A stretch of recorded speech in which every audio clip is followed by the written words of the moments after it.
friends, Rebecca here, the Dragon Librarian from Farmington Community Library. And I've got a bunch of baby dragons with me today because we're all just so excited to talk to you about these great books that we recently read. One of them may have dragons in it, which is why the babies are super excited. But this first one I want to talk to you about is actually a Star Wars book. And it's Star Wars The High Republic, A Test of Courage by Justina Ireland. A Test of Courage.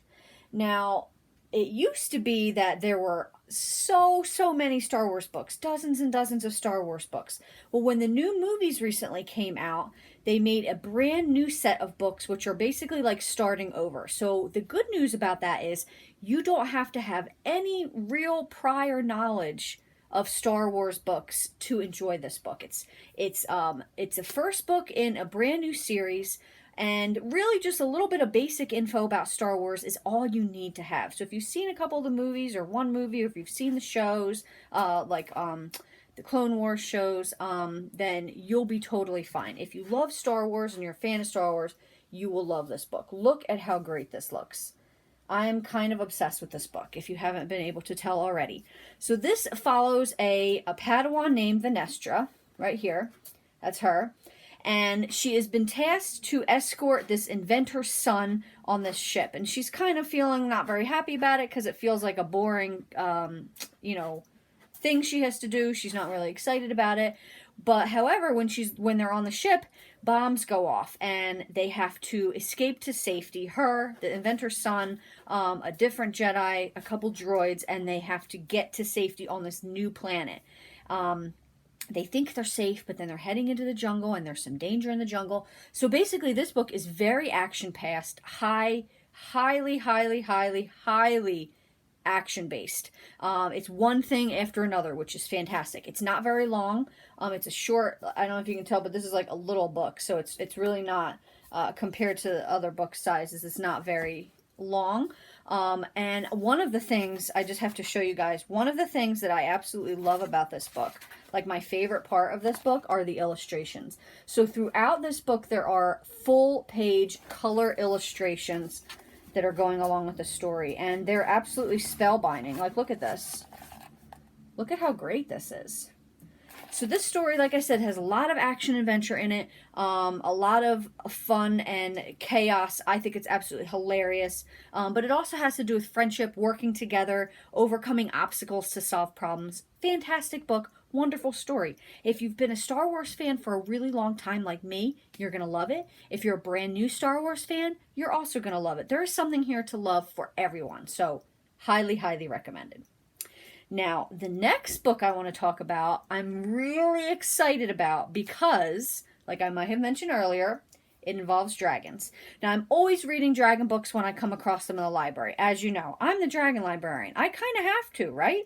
But this one in particular really caught my attention. It's probably going to end up being one of my favorite books that I've read this year so far. It's phenomenal. And this book is called Ember and the Ice Dragons. This is actually a book that I read at the library, and I loved it so much, and I was in like chapter 4 or 5 that I just rushed out and bought it. I bought my own copy because I loved it so much. And what drew me, obviously, was the dragon in the title, the dragon on the cover, but really just the cover in general looks really interesting.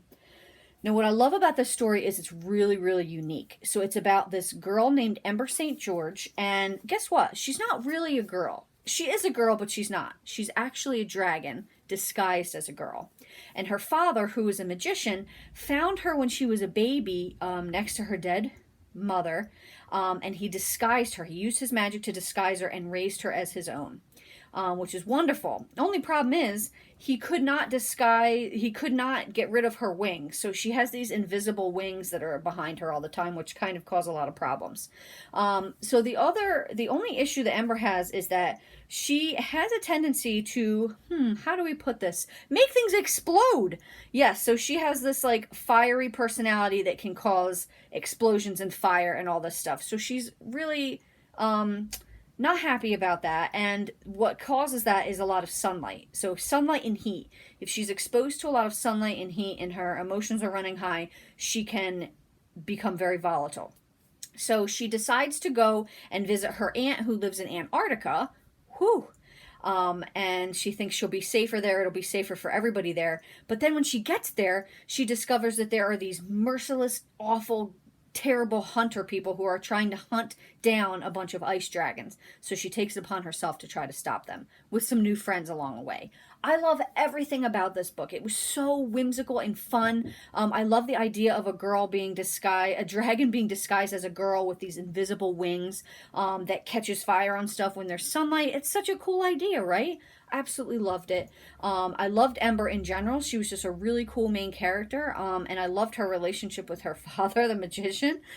They were just absolutely fantastic. So if you like fantasy that's a little bit different, if you're looking for something new and exciting, try this one out. Ember and the Ice Dragons. Oh, I forgot to say, it's by Heather Fawcett. Ember and the Ice Dragons. So that's what we have for you guys today. I hope that they sound really fun and interesting and exciting. If so, please feel free to pick them up from the Farmington Community Library. And make sure, if you haven't signed up for summer reading yet, we've got just a couple weeks left. So hurry up and do that and log some reading time in. Thanks so much, friends, and have a wonderful rest of the day.